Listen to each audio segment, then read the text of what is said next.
بسم اللہ الرحمن الرحیم نحمدہ ونصلی علی رسولہ الکریم۔ فضائل قرآن مجید کے حوالے سے حدیث نمبر ہے 6 حدیث نمبر ہے۔ عن ابی موسیٰ رضی اللہ عنہ قال قال رسول اللہ صلی اللہ علیہ وسلم مثل المؤمن الذي يقرأ القرآن مثل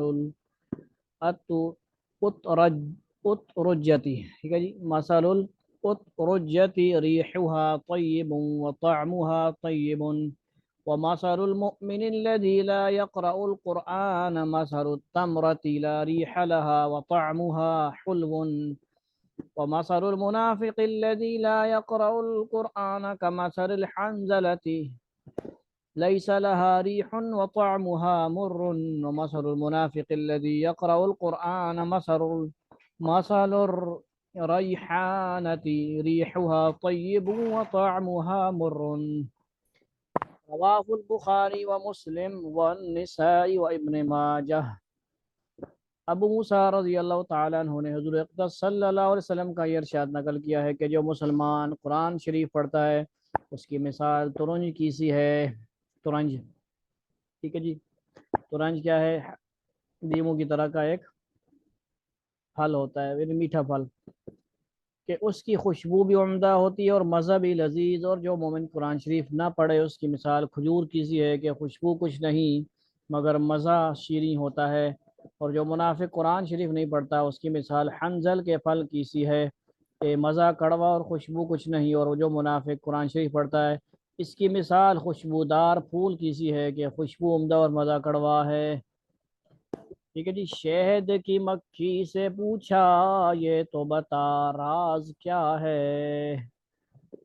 پھول ہے کڑوا اور شہد میٹھا۔ ٹھیک ہے جی، ایک شعر ہے الٹا سیدھا ہی پڑا ہے، بہرحال شاعر فرماتا ہے شہد میٹھا ہے پھول کڑوا، یعنی اللہ کی شان ہے، وہ اصل ہوتا یہ ہے کہ پھول کے اندر بھی ہوتے ہیں، اور شہد کی مکھی جو خالص شہد ہوتا ہے وہ ماشاءاللہ بہترین شہد ہوتا ہے، اصل شہد ہوتا ہے۔ بہرحال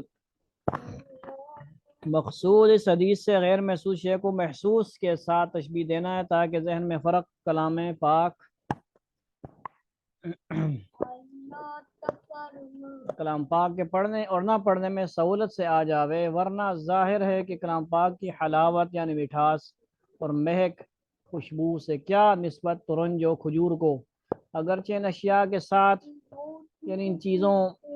کے ساتھ تشبیہ دینے میں خاص نکات بھی ہیں۔ ٹھیک ہے جی، خاص نکات باریکیاں ہیں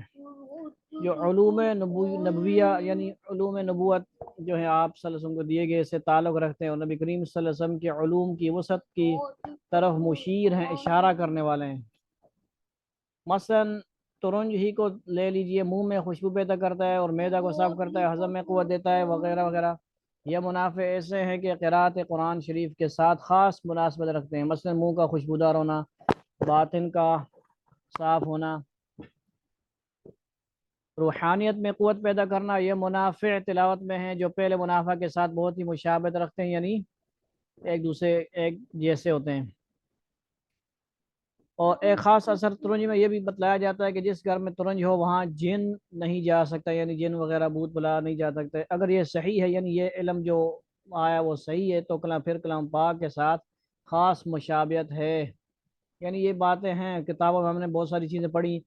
کہ کسی کے پاس کتے کی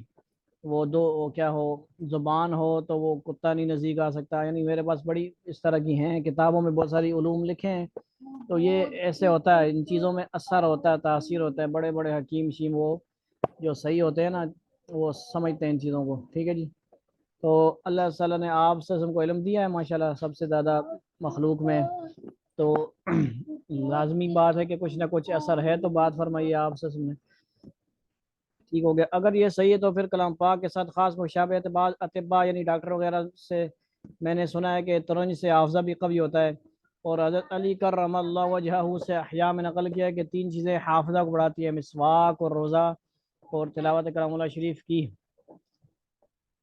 ان چیزوں کو بھی اللہ تعالی ہمیں عمل کی، مسواک کی سنت کو بھی عمل کی توفیق عطا فرمائے۔ روزے بھی آج کل عرفہ کا روزہ رکھیں ہم، اور ٹھیک ہے جی، اور کلام شریف تو ہم پڑھتے ہیں، مزید پڑھیں۔ ابو داود کی روایت میں اس حدیث کے ختم پر ایک اور موضوع نہایت ہی مفید ہے کہ بہتر ہم نشین یعنی ساتھ رہنے والا دوست کی مثال مشک والے کی آدمی کی سی ہے کہ اگر تجھے مشک نہ مل سکا تو اس کی خوشبو تو کہیں گئی نہیں، اور بدترین ہم نشین یعنی دوست وغیرہ کی مثال آگ کی بھٹی کی سی ہے کہ اگر بھٹی والے کی طرح سے ہے کہ اگر سیاہی نہ پہنچے تب بھی دھواں تو کہیں گیا ہی نہیں، یعنی بھٹی میں آپ جائیں گے تو ایسا ہو نہیں سکتا کہ دوسرے لوگ آپ کو پہچانے نہیں کہ یہ لازمی جناب وہاں سے ہو کیا ہے، کوئی نہ کوئی دھواں شواں اینٹ کے نشان کالے نشان کچھ نہ کچھ پڑ جائیں گے، اثر ہوگا کچھ نہ کچھ۔ اور مشک والے کی کسی دکان میں آپ داخل ہوں گے، کچھ خریدیں نہ خریدیں، باہر نکلیں گے تو کیا ہوگا جی، لازمی ہر بندہ کہے گا یار یہ تو کوئی خوشبو لگا گیا ہے کہیں سے آیا ہے، اثر ہوگا پتہ لگے گا۔ ٹھیک ہے جی، نہایت ہی اہم بات ہے کہ آدمی کو اپنے ہم نشینوں پر بھی نظر کرنا چاہیے کہ کس قسم کے لوگوں میں ہر وقت نشست و برخاست ہے، یعنی کن کن لوگوں سے ہمارے بچے بچیاں دوستیاں کرتے ہیں، یاریاں دوستیاں لگاتے ہیں، منافقین سے لگاتے ہیں، اچھے لوگوں سے لگاتے ہیں، کن سے لگاتے ہیں، یہ ساری باتیں ہمیں پتہ ہونا چاہیے۔ اور قرآن شریف جو ہے ماشاءاللہ مثال دے کر سمجھایا جا رہا ہے، اسی طرح ان چیزوں کے ساتھ نسبت نہیں ہے قرآن کی، صرف ایک مثال دے کر ترغیب دی جا رہی ہے کہ مسلمان کی کیا شان ہے اور منافق کی کیا شان ہے۔ مسلمان تلاوت کر رہا ہے تب بھی اس میں کیا ہے جی، برکت ہے،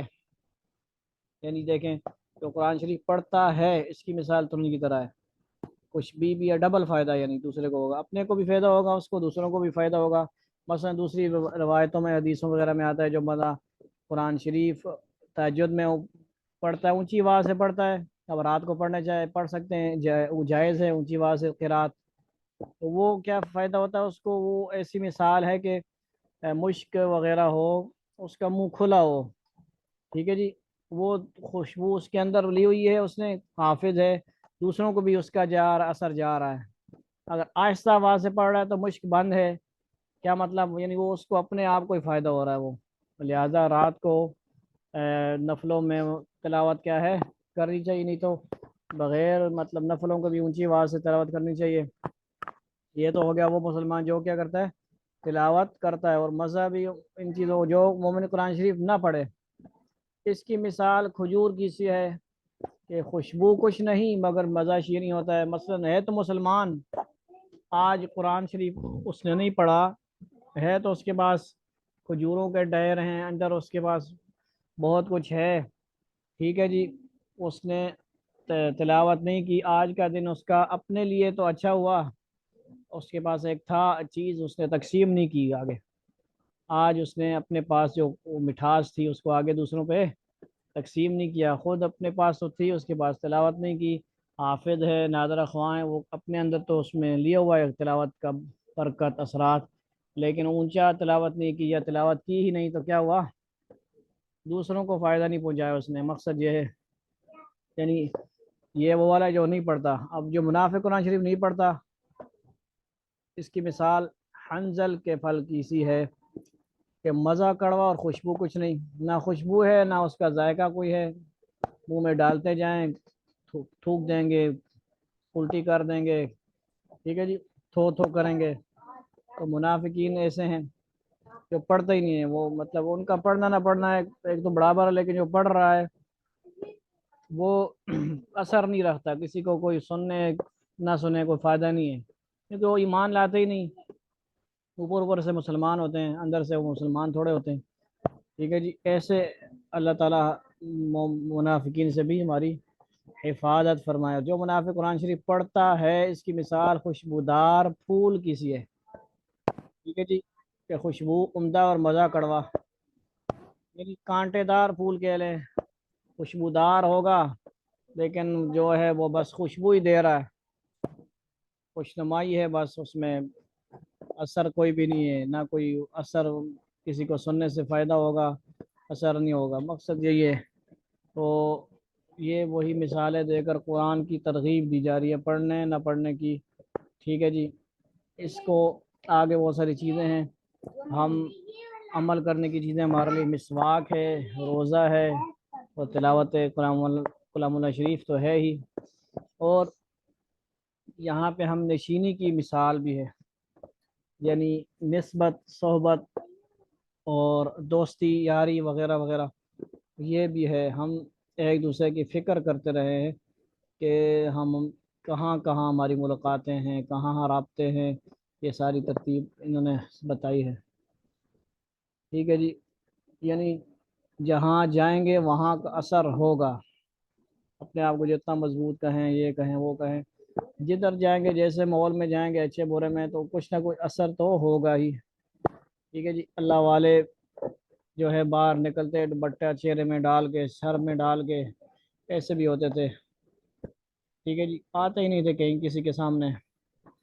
تاکہ لوگوں کے اثرات ان پہ نہ پڑیں۔ آگے انشاءاللہ ہم اپنے وقت میں قوموں کے عروج و زوال میں قرآن مجید کا اثر پڑھیں گے۔ اللہ تعالیٰ عمل کی توفیق عطا فرمائے۔ السلام علیکم ورحمۃ اللہ۔